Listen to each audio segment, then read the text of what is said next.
Hi everyone, this is Kim C, and you're listening to the Year of Underrated Stephen King. This is a one-woman Stephen King book podcast brought to you by a university fiction teacher who valiantly tries to break down Stephen King's stories in order to extract and exacerbate all that literary fire. Greetings, ladies and gentlemen, and welcome to my coverage on the second Bill Hodges novel, my personal favorite, 2015's Finders Keepers. This is the second novel where both Bill Hodges as well as Holly Gibney have direct spotlight. The Stephen King book club I currently lead is following along this year's theme, at least the first half of this year, which is entitled The Road to Holly Gibney, where we are making our way through each Holly Gibney installment and discussing what we observe about this character in each fictional output. And we are just about to discuss End of Watch, so I gotta hurry up here. I'm a bit behind on my Holly Gibney coverage due to other fun stuff popping off, but I definitely wanted to put out an episode on this novel because it's really meaty, my dudes. This novel has a lot of great stuff, a lot of odd yet compelling content to explore, especially when it comes to structure. Whereas with Mr. Mercedes, King is really stretching those police procedural muscles, channeling that hard-boiled crime theme, which I feel he is at maximum strength and maximum capacity and output with the Outsider novel. But this story continues the crime muscle stretching. We have some snappy pacing and heavy dialogue that was previously found in Mr. Mercedes, but here in Finders Keepers, there's somewhat of a softer edge in this story, maybe just a little bit. Brady Hartsfield and his vitriol and evil plotting are not present. The cat and mouse chase is behind us. The echoes of it are for sure still present, but instead, we have the story of a young boy who stumbles upon treasure he never should have found, never should have touched, never should have known about. Destiny, fate, circumstance, and it all harkens back to what happened to the young Jim Hawkins in Robert Louis Stevenson's 1883 timeless classic novel, Treasure Island. Hopefully you guys have read that one or have an idea about what it entails, as it's pretty mainstream. Buried treasure, pirates, a total classic. And King absolutely channels that story in this book. We even have a scene where a character utilizes the name Jim Hawkins as a pseudonym, so it's in there. You might miss it if you aren't paying attention, but that's what this podcast is here for. In addition to the subtle Treasure Island homage, we also have a pretty solid exploration of character, which was somewhat lacking in Mr. Mercedes. The pacing and plot were definitely the stars in the previous novel, but in this story, we have a lot of intense focus on the metaphorical pirate, Morris Bellamy, our very multi-layered antagonist, and then trying to do the best for his family, our first mate and protagonist, young Peter Saubers. Now, with all that piratey stuff in mind, this is also a Bill Hodges crime story, and of course, Holly Gibney returns, in addition to Jerome Robinson and his younger sister Barbara Robinson, and the whole gang is featured again in the latter half of the novel, where they're all banding together to solve this crime, protect people, save them, etc., etc. More on that later, but yes, ladies and gentlemen, this one has flavor and nuance and intrigue, and dang, is it worth talking about. So really thrilled to be here with all y'all. What's not really worth talking about is the mini-series. I believe it's 2018-2019 was season 3 of Mr. Mercedes. If you're able to access the streaming service Peacock, it is on there. My book club seemed to not really enjoy it as much. I think a couple of them liked one or two things. I enjoyed seasons 1 and 2. 2, a little squidgy. Season 1, working well. Really enjoyed the casting. I do have an episode on that floating around. I think it's way at the beginning of the podcast, which, Godspeed Spider-Man if you head back there. Very humble beginnings. But anyway, for Finders Keepers, the adaptation on the miniseries is season 3, and boys and girls. Ooh, boys and girls, season 3. Okay, painfully bad, cringe, awful. I believe I do have an episode discussing what I thought about it. It's floating around years prior, but not even Brendan Gleeson's Irish Magic could save it. The actor choice for Mr. Bellamy is really wrong, really bad, and the liberties they took with the script were rather poor. His mother, Anita Bellamy, is his lover, and yeah, I get it, I'm not necessarily clutching my pearls over something like that, but I don't know, guys. If you've seen it, you know. You know. But it is not something I am recommending. Your time is precious, and this Season 3 output for Mr. Mercedes, it's yucky and dumb, and it doesn't work at all. So I don't really have anything nice to say about it, and I'm not going to talk about it on this episode. So just a heads up. Feel free to explore my previous thoughts on Season 3 if you hunt down that episode. Not exactly necessary, you can if you want. But yes, I don't recommend you watch it. That's how bad it is. Usually, I always take everything with a grain of salt, and if you've got good costumes and are patched together with duct tape and dreams, I might give you a chance. But with this, no. I'm sorry, ladies and gentlemen, do not waste your time. But yes, moving forward, like I mentioned earlier, this is a 2015 release, the very next year after Mr. Mercedes, so quick turnaround. And in my American hardcover, we're around 431 pages. This novel contains third-person limited point of view, and it's a time jumper. We have multiple segments, especially in the first half of the book, when we're in 1978, when Morris is about 22, 23 years of age, and then again in 2009, which is the year of the Mercedes massacre at City Center. I think I got that wrong in my Mr. Mercedes episode. I think I said 2010. I don't know. Maybe I didn't. Anyway, 2009-2010 is explored in great detail as King connects us back to the first novel and what Brady did and the echo of it all and how it impacted so many lives and families. But 2014 is when this whole plot structure starts to gain momentum, so that's the when we're working with and where we lay our scene. We are also still in the state of Ohio for all of this as well. This novel contains 3/4 parts, but 3 main parts. Part 1, Buried Treasure. Old Pals begins about 150 pages in, and that's when we finally hear from Holly, Bill, and the gang. Part 3 is Peter and the Wolf. And then we have a kind of multi-layered epilogue with some smaller vignettes to wrap everything up, entitled After, Picnic, and Clack. Let us now, ladies and gentlemen, crack in with a summary. Morris Bellamy is a lost soul obsessed with author John Rothstein's Jimmy Gold series, and one night in 1978 he decides to procure the unpublished editions of Jimmy Gold's story for himself. With the author's blood fresh on his hands, he hides the moleskin notebooks and a good chunk of cash at his home in rural Ohio, where over 30 years later, a young teenager named Peter Saubers will find it. Pete will read the notebooks, become enamored with John Rothstein, writing, and Jimmy Gold, and use the money to help his family who has been struggling financially since his father was wounded in the City Center massacre. When Bellamy is paroled, he goes looking for his hidden valuables that were his only lifeline throughout his sentence. When he discovers his treasure is in the hands of someone else, he snaps and plans to do whatever it takes to get them back. Pretty juicy! Quite compelling if I say so myself.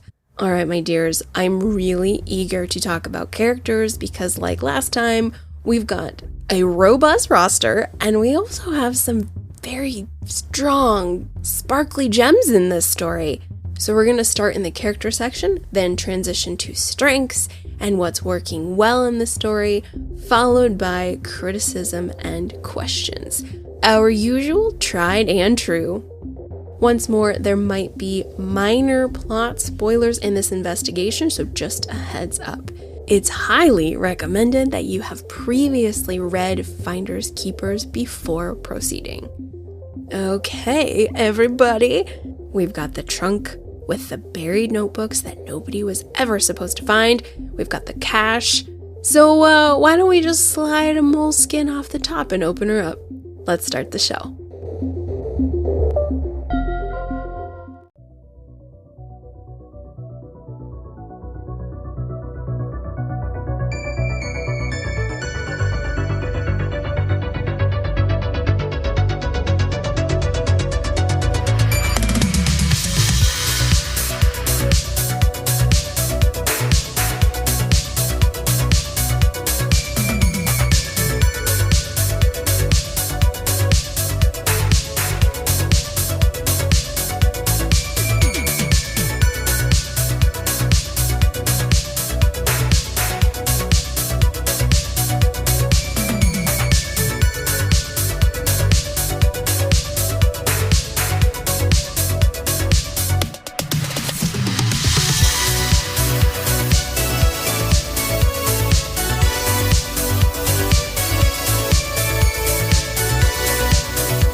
All right, my fellow book nerds, let's get into literature class a little bit with this character list. Oh man, guys, writing this character list made me so happy because I think it really reminds me how much I enjoy this story. Yeah, we're going to unpack this as we go along because dang, there's some good stuff here. Granted, as we start to uncover all this stuff, you're going to absolutely understand why I like it. It's definitely giving me lit class vibes all over the place, but still, lots of good stuff. The first character I want to bring to your attention is kind of the guy at the root of all of this, and that is fictional author John Rothstein. When King was creating Mr. Rothstein, he is pulling from some real-life authors that are rather prolific, infamous, and highly regarded. They are still taught in English class to this day. So when we look at John Rothstein, we are also looking at J.D. Salinger, who wrote Catcher in the Rye, the immortal Holden Caulfield. I wasn't a big fan of that one, but I respect it. I think he also wrote Franny and Zooey, or that might have been Kerouac. I might be getting my wires crossed. Please forgive me if I mess that one up. He also channels John Updike, who is probably the most similar to this character of John Rothstein. John Rothstein is the author of a very famous trilogy that many people in this story super duper love, and that trilogy is The Runner. The Runner sees action, and The Runner slows down. There's also an unpublished one called The Runner Goes West, more on that later, but John Updike did something rather similar. He has a novel called Rabbit Run from 1960, Rabbit Redo in 1971, Rabbit is Rich in 1981, and Rabbit at Rest in 1990. So lots of parallels there. And the last author that King channeled for Rothstein is Philip Roth, who wrote The Human Stain and American Pastoral, among others. So yeah, all three of these gentlemen sandwiched together makes our very compelling, praised, sought after, reclusive John Rothstein. Mr. Rothstein is a harsh critic of American culture and social mores. He is an anti-war voice, he's a dissenter, a protester. He is one of the blossoms deep within the counterculture, a place where everybody is giving a huge middle finger to the man, if you know what I mean. So that's kind of what we're working with here. So I want you to keep John Rothstein in the center of your mind as we go forward, because all roads kind of lead back to him and his writing. And it's kind of fascinating what King does with this character. The opening of the novel is rather intense and bloody. John Rothstein is somebody who lived what he wrote. He didn't want to do it any other way but his. People wanted him to write more, wanted more of the Jimmy Gold series, and he's like, nope, respectfully, screw you. Okay? Thanks, bye. And that's John Rothstein, really this rebel without a cause. And I like that King explores kind of what he did in 2006's Lacey's story. I'm pretty sure it's 06. I would bet money on it. In regards to Lacey Landon's husband, Scott Landon, and the Deep Space Cowboy. These are the people that believe there are unpublished things sitting in a drawer, and if all they have to do is get it by force, it will be theirs. And so this is a further echo of a trope that King uses a lot in his writing. We kind of have something similar in the novella Secret Window, Secret Garden, but that one's a little bit more about madness, but I know there's probably that in the Dark Hat. It's all over the place, you guys know. And then, of course, the most iconic example of this is Misery.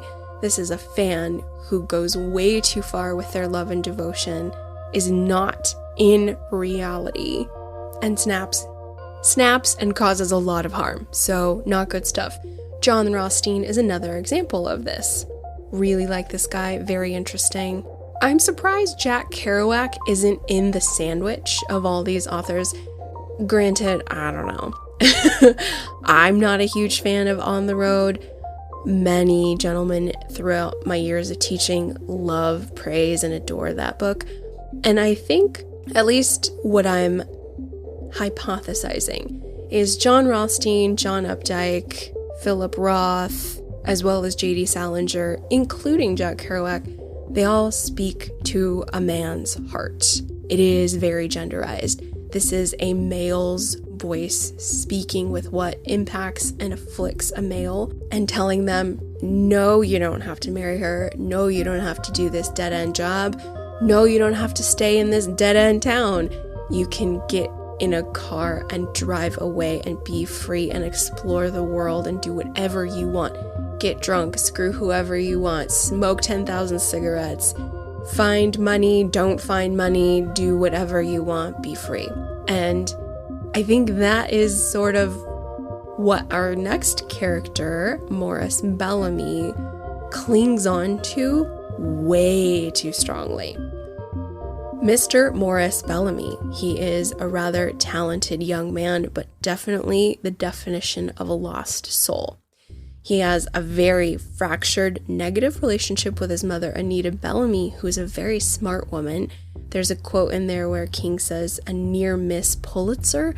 So this is a very scholarly woman, and I think she spars with her son rather than loves and supports him. There is also no mention of a father, and when he is mentioned, it is in the context of robbing them, leaving them poor, leaving them destitute, basically doing everything that young Morris Bellamy really wanted Jimmy Gold to do.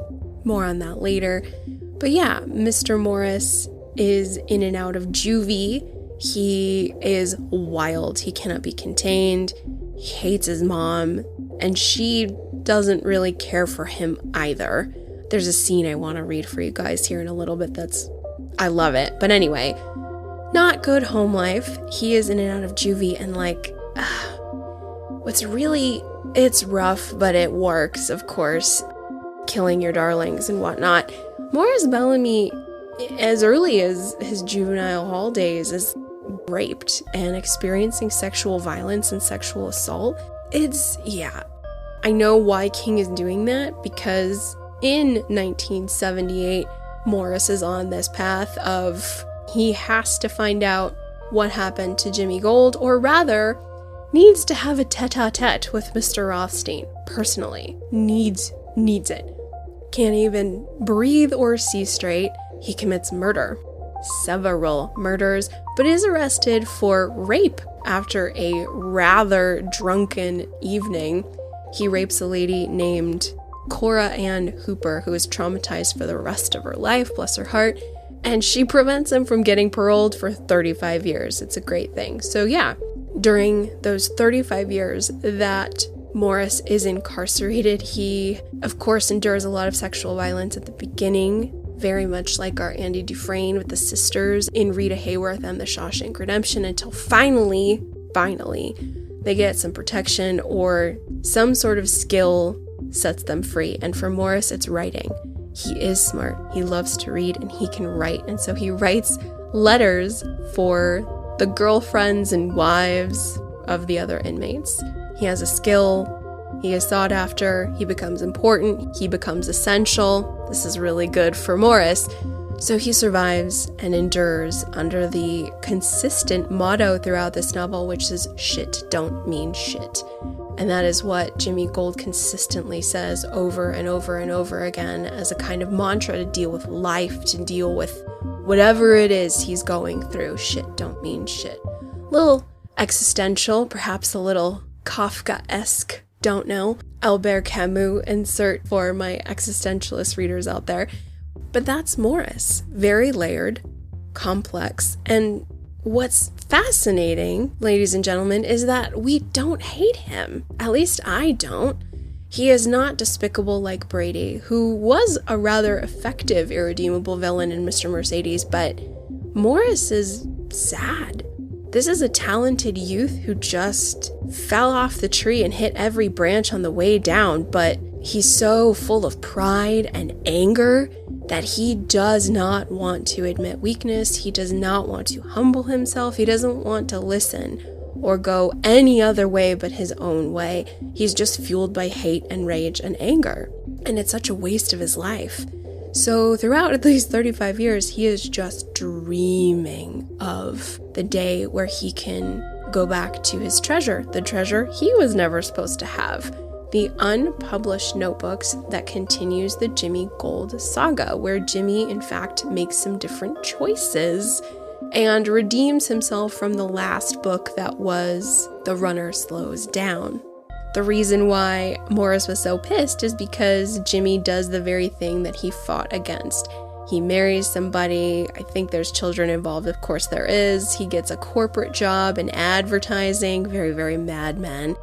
And Morris loses his mind over this because his hero, all of the masculine admiration he has for anybody in this life is Jimmy Gold.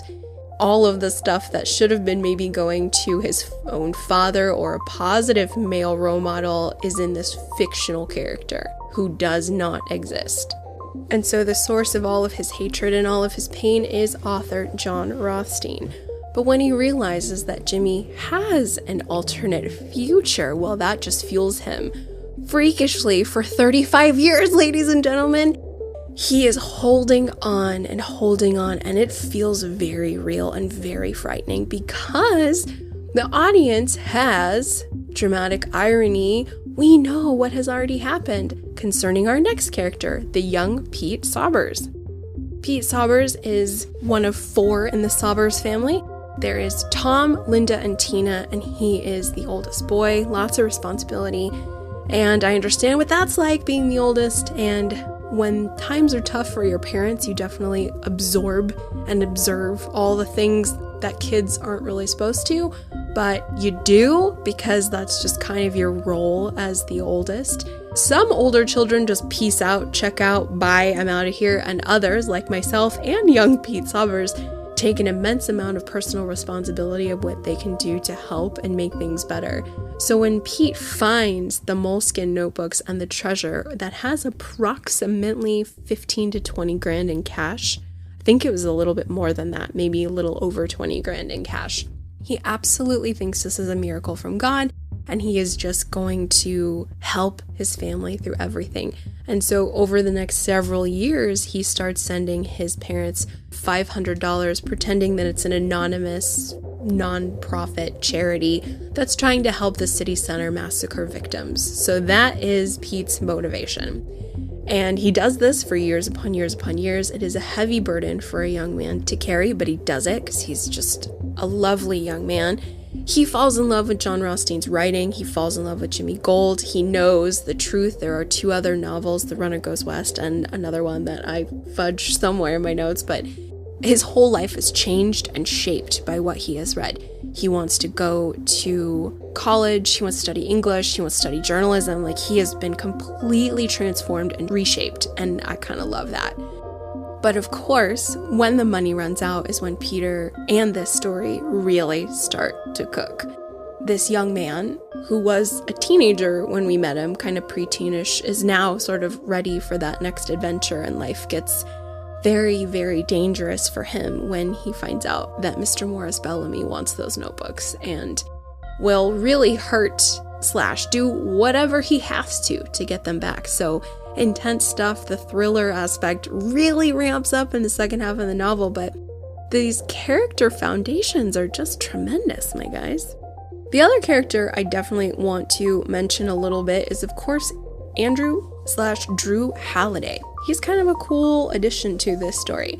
We meet him in the early days of 1978 after Morris has acquired the moleskin notebooks from Rothstein, and he's got to tell somebody, so Drew Halliday is a bookseller, a rare art dabbler, potential grifter, who knows, but this guy knows the book business. He knows ways to turn product into cash, and it's not exactly in the most legal way, but yeah, he's fine with it.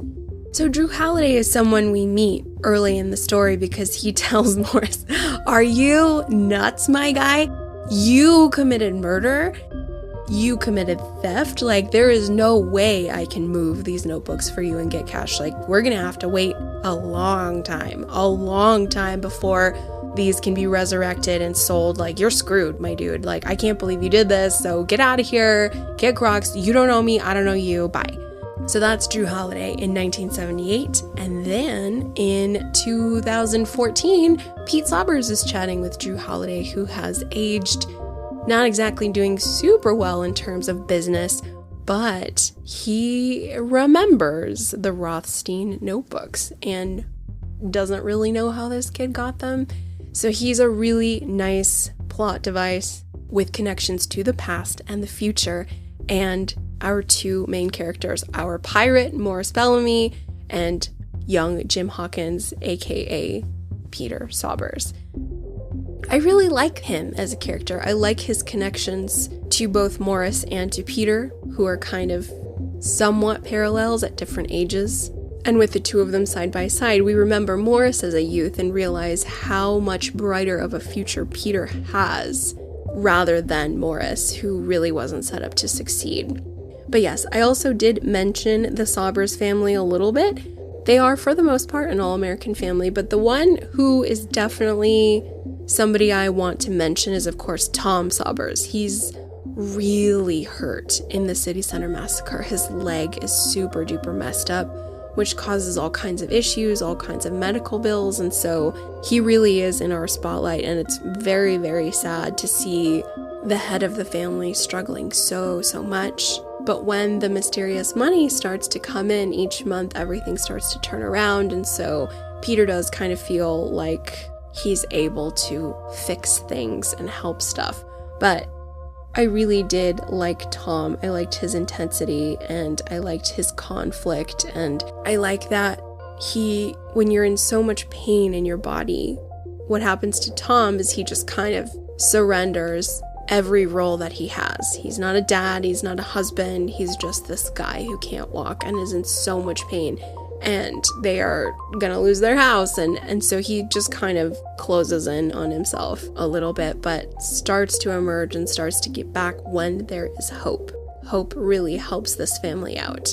Although the reader knows where that hope is coming from, so it's a little complex. It's a little loaded. But yeah, let's recap this bomb list of characters, my friends. Okay, we have, of course, Mr. John Rothstein, who is this hodgepodge of prolific American authors who are still studied today. He wrote The Runner Sees Action, The Runner Slows Down, and then unpublished The Runner Goes West, and one other. He's so cool. I just love this guy. We only really have one scene with him, and that's the first chapter of this novel, which is rather electrifying. I really enjoyed it. So John Rothstein, very cool. Jimmy Gold is, of course, his fictional hero, the star of the Runner series. Next is Morris Bellamy, who is a terrific talent that is wasted by anger and rage and crime and punishment. When Morris emerges from prison, he is nearly 60 years old. Oh, this guy. Not exactly admirable, but I don't hate him. I like reading about him. I like it when he's on the page.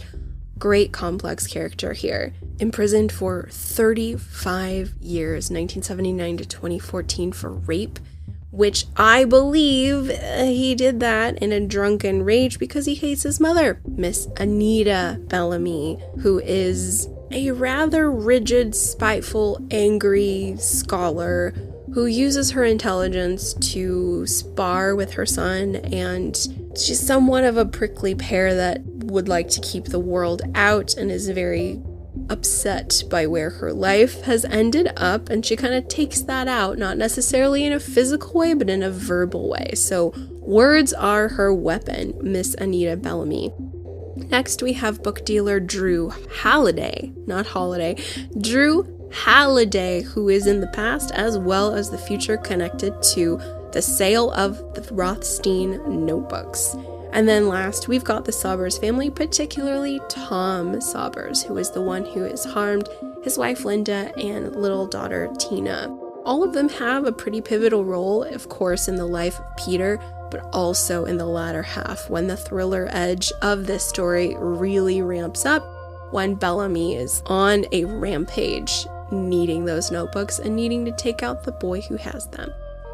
Okay, friends, before we dip out of here, we gotta listen to a little bit from the lovely text. When I was bookmarking my reading with passages I like, I put one here, and I really want to read it out loud, because this is a really important scene that I think I'm going to try to incorporate into a lesson with my classes. This is a great way to show character. How do you show how much Morris hates his mother? Well, you put him in a scene like this. I really, really like this. It hints a lot at the past without overly telling. It shows a lot. We've got a lot of great dialogue. Let's get into it. This scene begins on page 138. Between 15 and 17, Morris read the first 2 books of the Gold Trilogy obsessively, underlining and annotating. He reread The Runner Slows Down only once and had to force himself to finish. Every time he picked it up, a ball of lead formed in his gut because he knew what was going to happen. His resentment of Jimmy Gold's creator grew. For Rothstein to destroy Jimmy like that, to not even allow him to go out in a blaze of glory, but to live, to compromise and cut corners and believe that sleeping with the Amway-selling slut down the street meant he was still a rebel? Morris thought of writing Rothstein a letter, asking, no, demanding that he explain himself. But he knew from the Time cover story that the son of a bitch didn't even read his fan mail, let alone answer it. As Ricky the hippie would suggest to Pete Saubers years later, most young men and women who fall in love with the works of a particular writer, the Vonnegut's, the Hesses, the Brodigans, and Tolkien's, eventually find new idols. Disenchanted as he was with The Runner Slows Down, this might have happened to Morris. Before it could, there came the argument with the bitch who was determined to spoil his life since she could no longer get her hooks into the man who had spoiled hers. Anita Bellamy, with her framed near-miss Pulitzer and her sprayed dome of dyed blonde hair and her sarcastic curl of a smile. During her February vacation in 1973, she raced through all 3 Jimmy Gold novels in a single day, and they were his copies, his private copies, filched from his bedroom shelf. They littered the coffee table when he came in. The runner sees action soaking up a condensation ring from her wine glass. For one of the few times in his adolescent life, Morris was speechless. Anita wasn't. You've been talking about these for well over a year now, so I finally decided I had to see what all the excitement was about. She sipped her wine. And since I had the week off, I read them. I thought it would take longer than a day, but there's not really much content here, is there?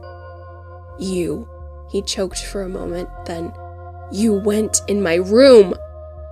You've never raised an objection when I go in to change your sheets or when I return your clothes all clean and folded. Perhaps you thought the laundry fairy did those little chores. Those books are mine. They were on my special shelf. You had no right to take them. I'll be happy to put them back, and don't worry, I didn't disturb the magazines under your bed. I know you boys need amusement. He stepped forward on legs that felt like stilts and gathered up the paperbacks with his hands that felt like hooks. The back cover of The Runner Sees Action was soaking from her goddamn glass, and he thought, if one volume of the trilogy had to get wet, why couldn't it have been The Runner Slows Down? I'll admit they're interesting artifacts, she had begun speaking in her judicious lecture hall voice. If nothing else, they show the growth of a marginally talented writer. The first two are painfully jejune, the way Tom Sawyer is jejune when compared to Huckleberry Finn, but the last one, although no Huck Finn, does show growth. The last one sucks, Morris shouted. You needn't raise your voice, Morris. You needn't roar. You can defend your position without doing that. And here was that smile he hated, so thin and so sharp. We're having a discussion. I don't want to have a fucking discussion. But we should have one, Anita cried, smiling. Since I've spent my day, I won't say wasted my day, trying to understand my self-centered and rather pretentiously intellectual son who is carrying a C average in his classes. She waited for him to respond. He didn't. There were traps everywhere. She could run rings around him when she wanted to, and right now she wanted to. I noticed that the first two volumes are tattered, almost falling out of their bindings, nearly read to death. There are copious underlinings and notes, some of which show the budding, I won't say flowering, it can't really be called that, can it? At least not yet, of an acute, critical mind. But the third one looks almost new, and there are no underlinings at all. You don't like what happened to him, do you? You don't care for your Jimmy once he, in biological transference, the author, grew up. Morris's fists were clenched. His face was hot and throbbing as if it had been after Womack turned up on him that day in the calf with everyone watching. But Morris had gotten in that one good punch and he won, and now he needed to. Rothstein let him sell out. If you can't see that, you're stupid. No, she said. The smile was gone now. She leaned forward, set her glass on the coffee table, looking at him steadily all the while. That's the core of your misunderstanding. A good novelist does not lead his characters, he follows them. A good novelist does not create events, he watches them happen and then writes down what he sees. A good novelist realizes he's a secretary, not God. That wasn't Jimmy's character. Fucking Rothstein changed him. He made Jimmy into a joke. He made him into everyone. Morris hated how weak that sounded, and he hated that his mother had baited him into defending a position that didn't need defending. This was self-evident to anyone with half a brain and any feelings at all. Morris, very softly, once I wanted to be the female version of Jimmy, just as you want to be Jimmy now. Jimmy Gold, or someone like him, is the island of exile where most teenagers go to wait until childhood becomes adulthood. What you need to see, what Rothstein finally saw, although it took him 3 books to do it, is that most of us become everyone. I certainly did. She looked around. Why else would we be living here on Sycamore Street? Because you were stupid and let my father rob us blind. She winced at that. A hit, a palpable hit, Morris exulted. But then the sarcastic curl resurfaced, like a piece of paper charring in an ashtray. I admit there's an element of truth in what you say, although you're unkind to task me with it. But have you asked yourself why he robbed us blind? Morris was silent. Because he refused to grow up. Your father is a pot-bellied Peter Pan who's found some girl half his age to play Tinkerbell in bed. Put my books back or throw them in the trash. To his horror, it sounded like his father's voice. I don't care which, I'm getting out of here and I'm not coming back. Oh, I think you will, she said, and she was right about that. But it was almost a year before he did, and by then she no longer knew him, if she ever had. And you should read this third one a few more times, I think. She had to raise her voice to say the rest, because he was plunging down the hall so strong he was almost blind. Find some pity! Mr. Rothstein did! And it's the last book's saving grace. The slam of the front door cut her off. Morris stalked to the sidewalk with his head down, and when he reached it, he began to run. There was a strip mall with a liquor store in it 3 blocks away. When he got there, he sat on the bike rack outside Hobby Terrific and waited. Oh, ladies and gentlemen, I just loved that. Wow. Rich, deep, layered, a lot of showing and not telling. A prime example for fiction students, I believe. Okay, we've been yammering on for a hot minute. Let's go spend some of that cash. Maybe get us a sandwich or two. Rummage around the notebooks, and I will see you in our strengths.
Alright, boys and girls, now that we got our character section out of the way, we can progress onto the strengths and what's working well for 2015's Finders Keepers, the second in the Bill Hodges trilogy. I really only have 2 categories, but if the spirit moves us, there might be 3. But this first one is called Stakes and Motivations. At its roots, it's character development. I think that is what is really working in this novel, but stakes and motivations. This book can really teach a little bit. In one of my beginning fiction classes, or this might be intermediate now that I'm thinking about it, when we build characters, I always tell my students to start with the basics. When you're getting to know someone that you want to feature in a story, what are those deep parts to them? Specifically, what are they afraid of? What do they want? What do they want is probably the question you're going to get in any kind of workshop or screenwriting class. You need to be able to answer what your characters want, and that typically gets you started on building them up. What do they want? If you could say it in a sentence, you're on the right track. And I think in this story, when I was looking at these characters, they're all able to do that. And all of their stakes and motivations, what these characters want, is all interconnected. And it's impressive, my guys. Let's explore this more. For example, when we are maybe about 3/4 into the novel, Bill and Holly and the gang don't really come in until 150 pages later. So by the time we're 3/4 of the way in, we kind of have an idea of what everybody is striving for and what everybody wants. Drew Halliday, the book dealer, is in a massive amount of debt and needs cash. He really wants those Rothstein notebooks. He knows how to move them now that it's been 35 years. He's very hungry for the cash. Pete Saubers is out of the treasure, so to speak. The cash that was in the trunk stolen by John Rothstein has run out after several years and monthly checks of $500. He needs to help his family because now his little sister Tina is dreaming about a private school where all of her friends are going. Also, Tom and Linda have been mending over the years with this mysterious monetary gift that's been arriving at their home every month. They're really loving that, but the stress of survival, of keeping the lights on, a roof over your head. Pete really feels that. And in addition to that, Pete wants to help his family financially. That is his goal. And then on the other hand of that, this secret he carries, this burden he carries, is also something he would like to be rid of. That one is a little more subtle, but it's there. But for the most part, on paper, Peter is trying to help his family monetarily. He wants to keep that gravy train rolling. And he knows if he liquidates the Rothstein notebooks, he will have that cash and the availability to continue to help his family. Mr. Bellamy, now that he is paroled and out of prison, has nothing but that treasure, right? That treasure, 35 years ago, he's been holding on to it like the diamond in his mind for 35 years. It's all he has. It is all he has to keep him going. He never got a chance to read the Rothstein notebooks. He just knows that there's more. He knows that Jimmy Gold's story does not end, and that is enough for him. He just has to get those notebooks, and he doesn't care who has them. Nothing is going to stop him from getting them. That is what Bellamy wants. Tom and Linda and Tina, of course, just want to survive, but they also, at this point, just want the nightmare to be over. They want to escape the really torturous aftermath of all the years in recovery, medical bills, getting behind on bills because of all of this misfortune. They just want to move forward. And then we've got our stars, Bill Hodges and Holly Gibney, in addition to Barbara and Jerome, sorta, who are tertiary and quaternary assistants.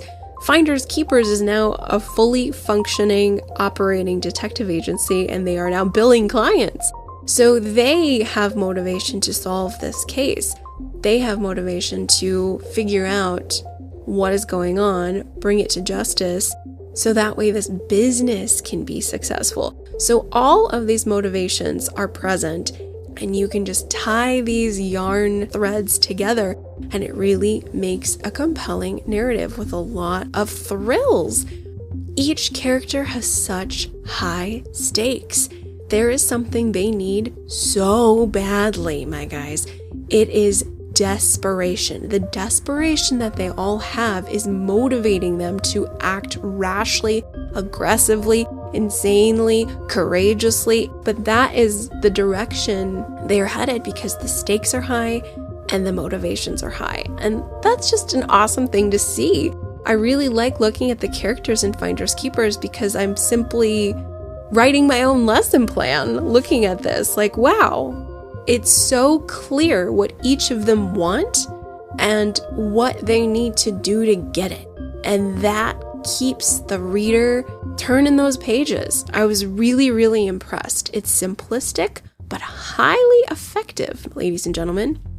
The other strength that I feel we're actually going to pull apart the stitches a little bit in our next section because I can see both sides. I really strive to see both sides. On the one hand, which we will explore this further in our next section, some people believe that this novel is two things. I can kind of lean in that direction. Some people kind of believe that maybe King had this really beautiful idea about writers and their relationship to the fans, to the readers. It's a trope he knows well. It's one that he's really good at, we all know. And he's got that Treasure Island homage, right? And then he stitches together some of the elements from Mr. Mercedes. He connects Tom Saubers to the City Center Massacre. Tom Saubers has a son named Peter, a very impressionable youth who finds this treasure. And then, in the latter half of the novel, we get Bill Hodges and Holly Gibney. This is not a Holly Gibney book yet. We are not quite there to her being a star. I believe that's reserved for The Outsider. And this is not really a Bill book either. That was Mr. Mercedes. Mr. Mercedes was Bill's time to shine. This is not that.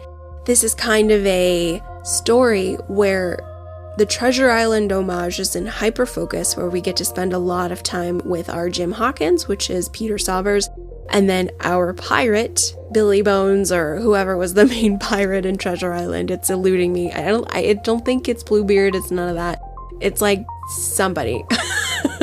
My pirate knowledge just went out the window. But anyway, our pirate, Morris Bellamy, those guys are in our hyper focus the entire time. And then King kind of gets his little singer sewing machine and grafts Holly in there, Barbara, Jerome, and I think it works great. I really do.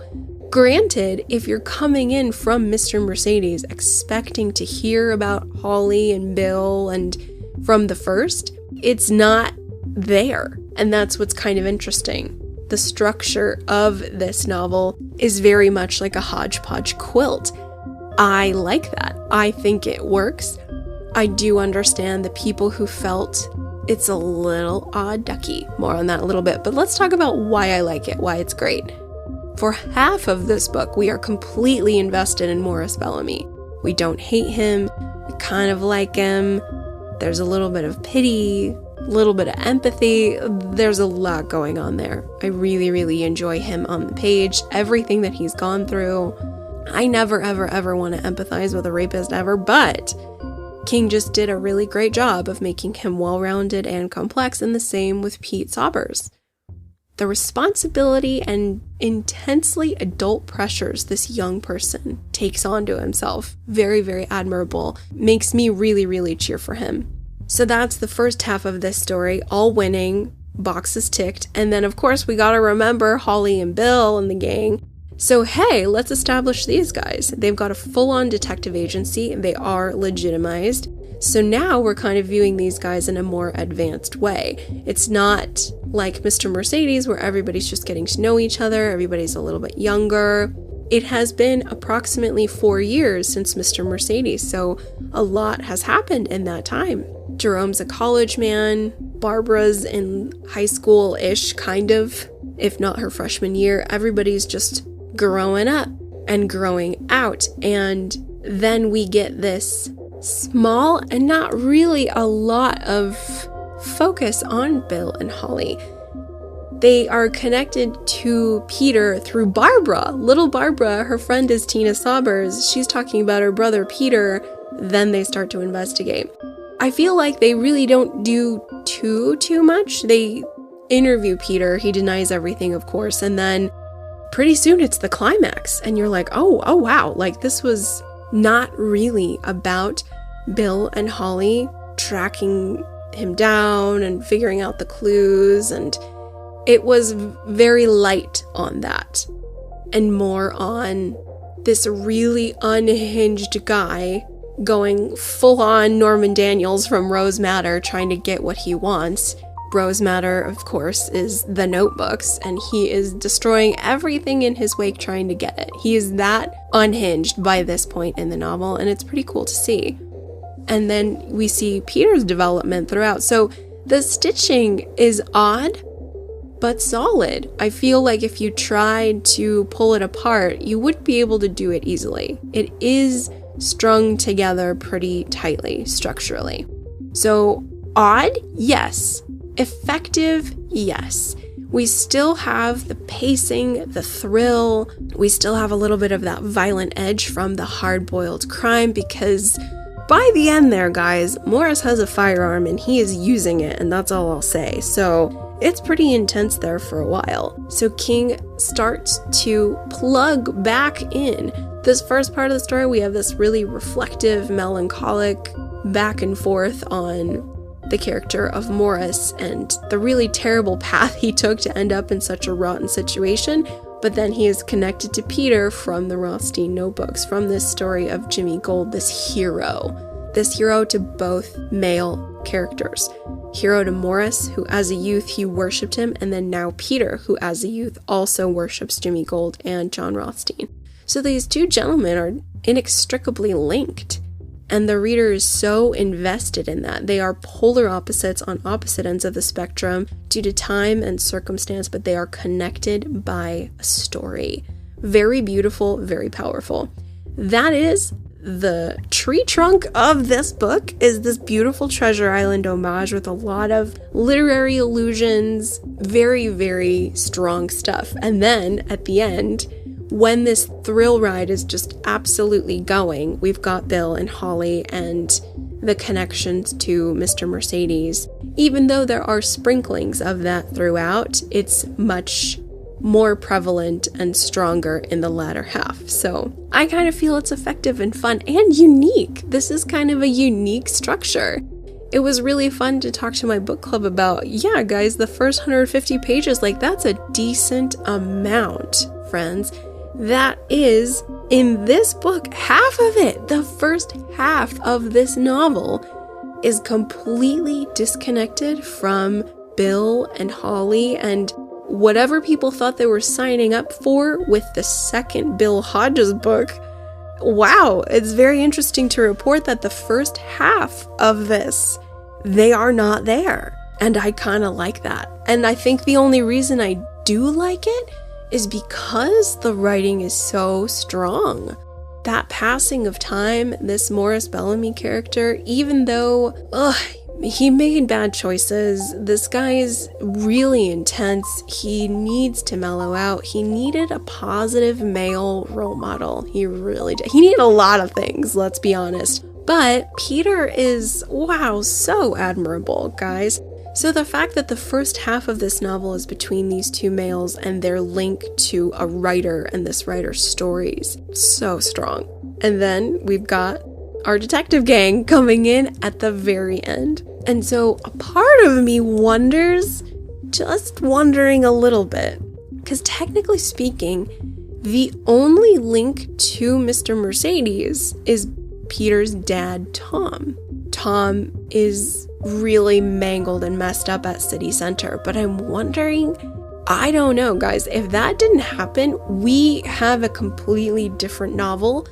And I think King could have just made this story about Morris getting out, hunting Pete down. Like, this could have fully operated on its own without Bill or Holly. Like, it was so good.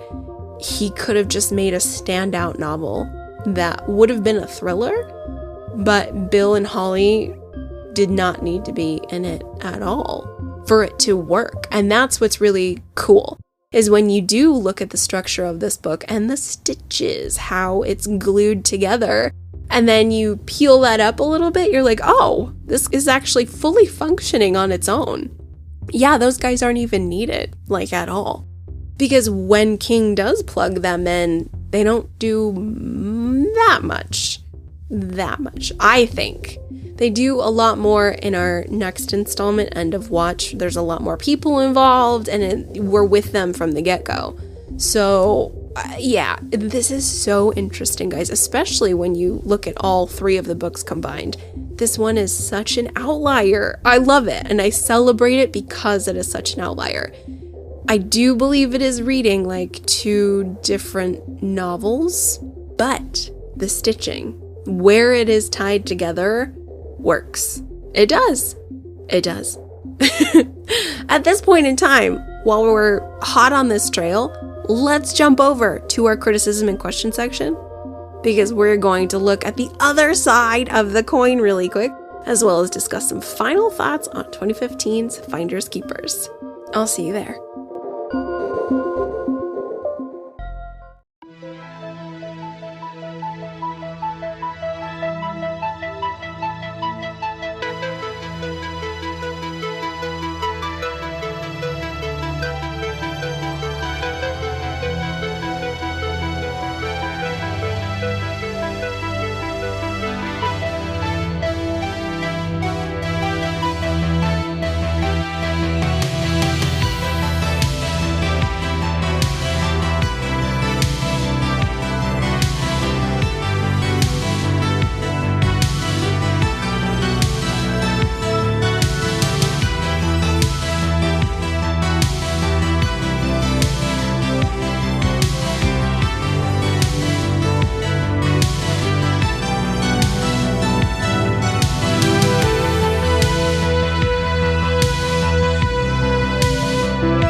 Ladies and gentlemen, we have arrived at our final section exploring 2015's Finders Keepers.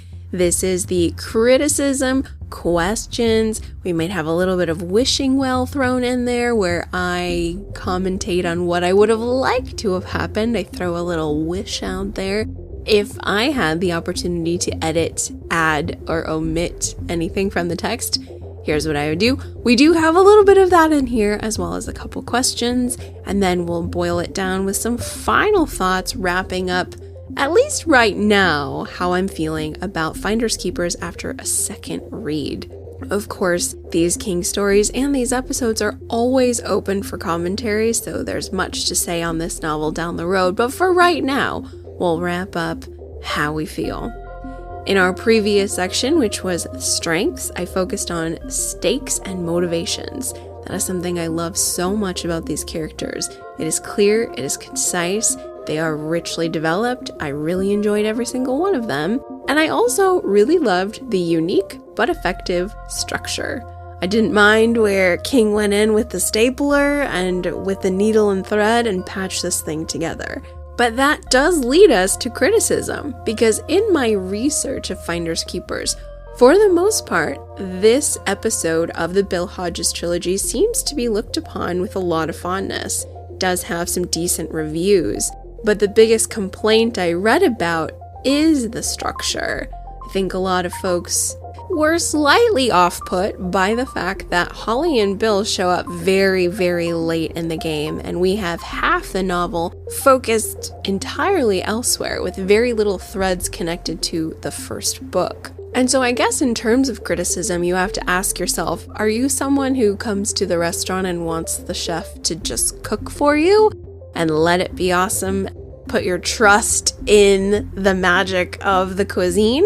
Or are you somebody who better have exactly what you read on the menu hours before you arrived at the restaurant? I think that's kind of what we have here, guys. I trust King. I don't always understand him. I don't always like the content, but I will always trust his process.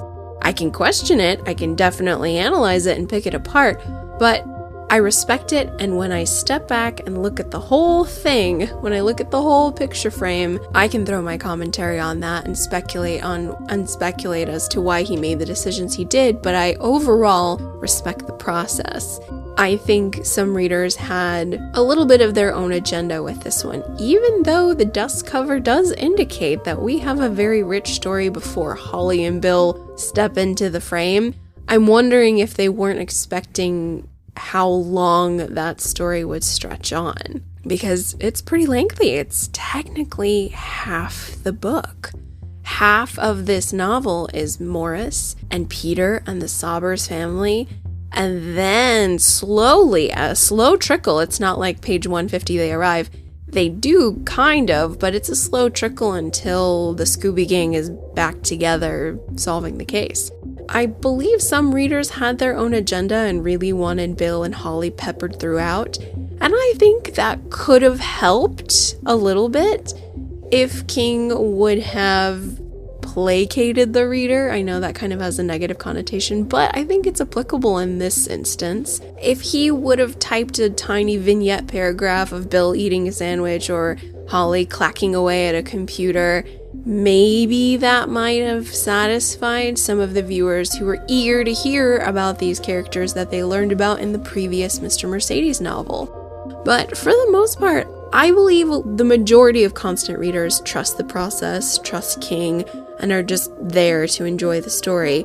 But in terms of criticism, I read folks weren't keen on structure, or they felt that the strong themes in the Morris-Peter arena weren't gelling well with the detective portion of the story. I can kind of see that. There is a lot of power in the Morris-Peter section. There's some deep themes there, a lot to investigate, a lot to appreciate. It's deep. And it does kind of feel, it can read as though King was really starting something completely disconnected from Bill Hodges. Because as I mentioned in our previous section, really the only tie to Mr. Mercedes is Tom Saubers at City Center being injured. if that was eliminated, we have a completely unique novel, guys, and it can stand on its own. So it's kind of interesting to observe that. But overall, in regards to criticism, are you going to trust the chef?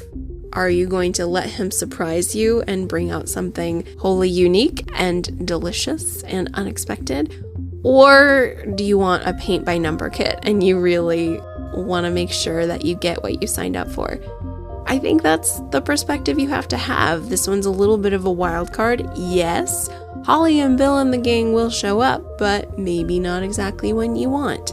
And for whatever reason, King decided to not plug them in earlier in the narrative, not even the tiniest bit. They are completely absent from the text until halfway in. So that's his process. That's what he decided to do. I'm cool with it. And I encourage others to give it a second chance if the desire for Holly and Bill is what is problematic for one's reading experience. But that's what I observed in terms of criticism. I really don't have any. I like this story. I'm going to continue to mull it over, so if anything else pops up, I'll be sure to have an addendum ready to go, but I'm really, really pleased with this one. I do, however, have one question I want to pose to everybody. This is a big one. This is a super big one. Okay. I know I kind of mentioned earlier in this episode that for the most part, Finders Keepers, at least for me, seems like it's not as soaked in the hard-boiled edge that Mr. Mercedes was. Because if you jump back to Mr. Mercedes, guys, we are really inundated with a lot of crass, inappropriate, violent. It's edgy. Brady's brain, his conversations with Bill, his thoughts, his actions, they are ugly. He is ugly. He is really despicable. Effective, absolutely effective, but he's gross, right? So we have a lot of that gritty edge in Mr. Mercedes. In Finders Keepers, I don't know if we have that same edge. I feel like King has kind of taken his foot off the gas a little bit, and it's a lot more tender-hearted, and here's my evidence for that. We have the Saubers family, who has gone through a lot, right?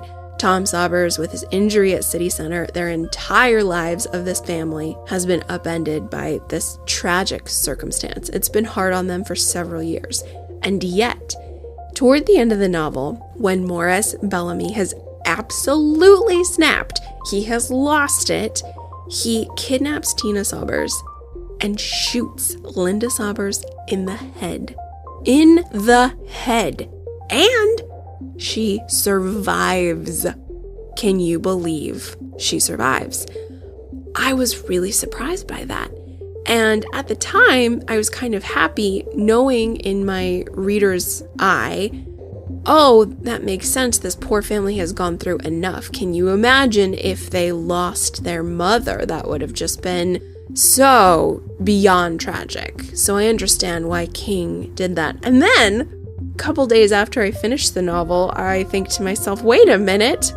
Stop. Let's explore this. Why? Why did Linda survive? Because if she didn't, I think, ooh, King's got us by the throat, and we do have that hard-boiled crime edge. It snuck up on us, and it got us at the end, and we have something very bleak, depressing, sad, dangerous, and all of a sudden, Peter Saubers and the Saubers family becomes a lot bigger. I was thinking about if Linda would have died, and it actually reminded me of a personal friend of mine. We'll call him John for anonymity. When John was in college, he was house sitting for a family friend, and one evening he was driving up to the house and noticed people were inside. It was being robbed. So rather than call the police, he called his dad, and his father arrived on scene to try and chase the robbers out. And his father was tragically shot and killed. His father was murdered right in front of him. And my friend John was in school to be an architect. I think he was pretty far into his architecture studies, and the death of his father right in front of him, it changed his entire life, as it would. And John ended up going into law enforcement. He ended up working for the sheriff, and now he has his own detective agency. very similar to our Bill Hodges, but tragedy absolutely redefined my friend John. And I thought to myself, I couldn't help but connect the two. It seemed very, very close in my mind. But I thought about what would happen to Peter had Linda not survived. And the fan fiction writer in me absolutely wanted Peter to join up with Holly and Jerome. He has an instant support system, and I do believe he would have changed his entire life. It would have been less on the writing and more on justice, more on crime solving, and more on stopping psychos like Morris Bellamy from hurting innocent people. So I kind of wondered why King decided to take the softer edge, whereas in Mr. Mercedes, he did not. I mean, we got people getting murdered, smashed, and broken, and absolutely destroyed by a Mercedes in that novel. It is gory, haunting, visceral. And then we're with this psycho killer Brady. We are inside his mind for hundreds of pages. It's bleak. It's got edge. It has a fist punch to the reader consistently. And then this is a much gentler text, especially when the climactic, suspenseful moments, the moments that turn very tragic, in the end have a little cushion around them because Linda survives, the Saubers family is okay, Finders Keepers solves the case, and the only one who pays the ultimate price is Morris. He has this very big Icarus moment where he flew too close to the sun, or rather would not let go of something he needed to let go of in order to survive. His life was not as important anymore in comparison to his treasure. The gold which he sought ended up destroying him. It's lots of poetic justice there. But why do you feel Linda Saubers was left alive?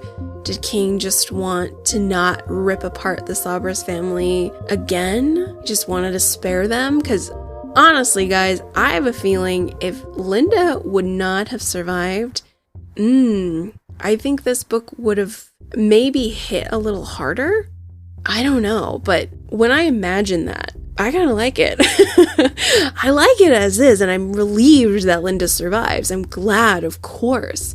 But the fiction teacher in me who's consistently thinking of an alternative path to make it even juicier, oh man, the character of Pete would bloom like a rose. He wouldn't want to bloom, of course. It would be a different kind of bloom. But think about it.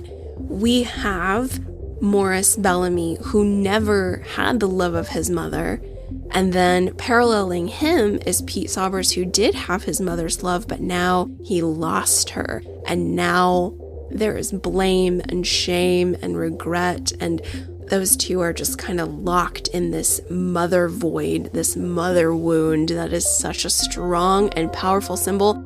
Oh, it could have been great, and I really would have wanted Pete Saubers to join Finders Keepers. I think he would not have gone to college for English. I think that would have gone up in smoke. He definitely would have pursued law after that. Oh man, it would have been so rich. It would have been darker. And so I kind of wish King would have taken it there, because as is, we have a soft, cushiony landing, and it's okay.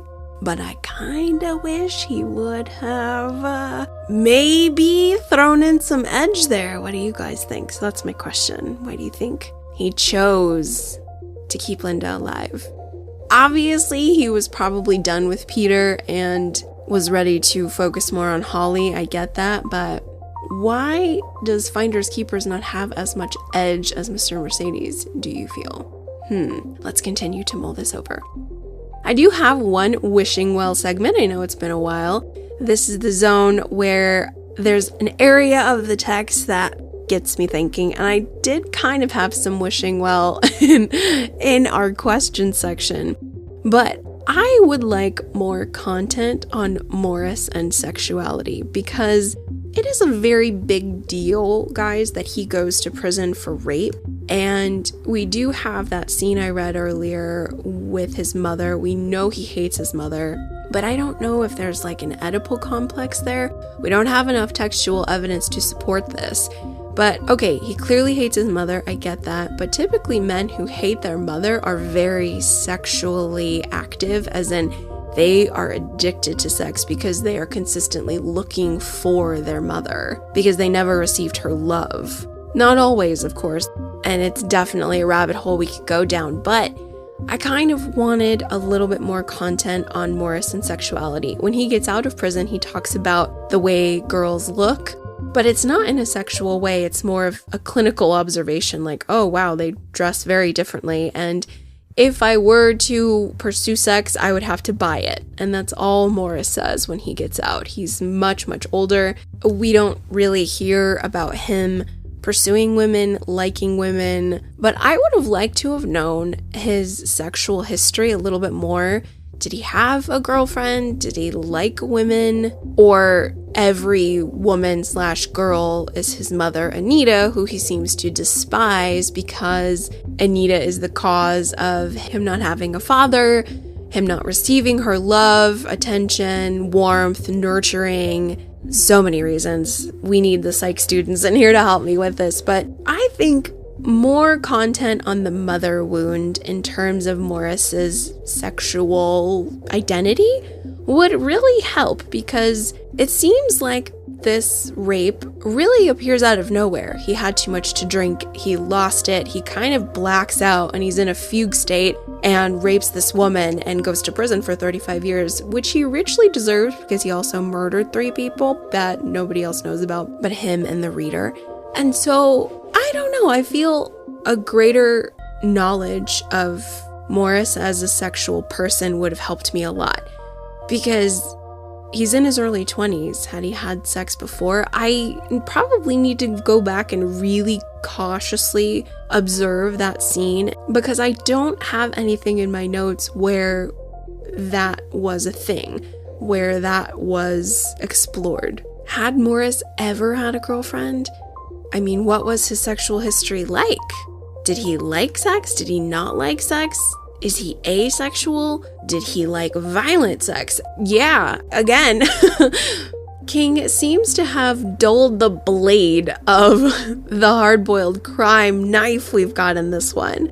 So I think I need a little bit more gritty details about Morris in order to have a more solid understanding of this mother wound that King is creating. He rapes somebody, it's really hard, and he himself is raped so many times. It's like, ugh, this is so heavy, but I really do believe a little bit more information on his sexual identity would have helped a little bit. I think it would have made a richer Morris Bellamy investigation, and he's already pretty strong, but that's something I would like a little bit more of. I think that would have been perfect for me. I think once I knew that about Morris, everything would have clicked into place. That is my wishing well. Final thoughts. I won't dwell too much on this because I don't want to be super broken record about it, but this is my favorite in the Bill Hodges trilogy, my guys. I really like this one, and when I think about the Bill Hodges trilogy, I kind of only want to read this one, which is silly, but Mr. Mercedes, incredibly effective, introduces us to all the peoples, and it is an essential component, of course, but I really like this one. I love the Peter Saubers content. I love the Morris Bellamy content. It is haunting. It is very well executed, really, really exciting. And I like observing all the nuance in this text. I like seeing the staple marks and the stitching where King plugged this thing in. And I also like reading about the criticism, and there is evidence. There's definitely a lot of strong context to pick apart that, yeah, we've got some very interesting stuff going on here, pasted together in a haphazard kind of way. I get it, so I do like listening to that as well. But overall, this is a special one. I really, really like this one. I look on it with great fondness, and I hope you guys do as well. Once more, don't waste your time on season 3 of the NBC miniseries starring Brendan Gleeson. I mean, if you want to knock yourself out just to see why I hate it so much, that's great. I would love to know your thoughts on season 3 if you've watched it. Let's talk about it. Let's sling some manure in that direction, because I'm all about that. But if you guys haven't yet written into the show, let's go ahead and do that. I'm at underratedsk@gmail.com. and I would love it if you would share the show with a friend or visit me on any of the socials. That would really, really make my day. What would also super duper make my day is if you could provide us a review and a rating. And if you like this podcast, if you're having a nice time here, I invite you to join the Patreon, which is the Dance Macabre with Kim C. It is recently arrived. I am having a ton of fun. So please jump over to patreon.com/dancewithkimc, and that is dance with an S instead of a C. You can find information and links on Instagram, X, all that good stuff. But please pop on over, and for $5.55 US, you can listen to my SK Femme Friday segment, my short story segment, my extra special constant reader interviews, as well as the coverage I'm going to provide on Stephen King's brand new short story collection coming out next month entitled You Like It Darker. I am so excited. I have never ever before podcasted on a brand new King release, so it's an absolute first. So let's read it together. Week by week, we're going to break down these stories. It's gonna be amazing.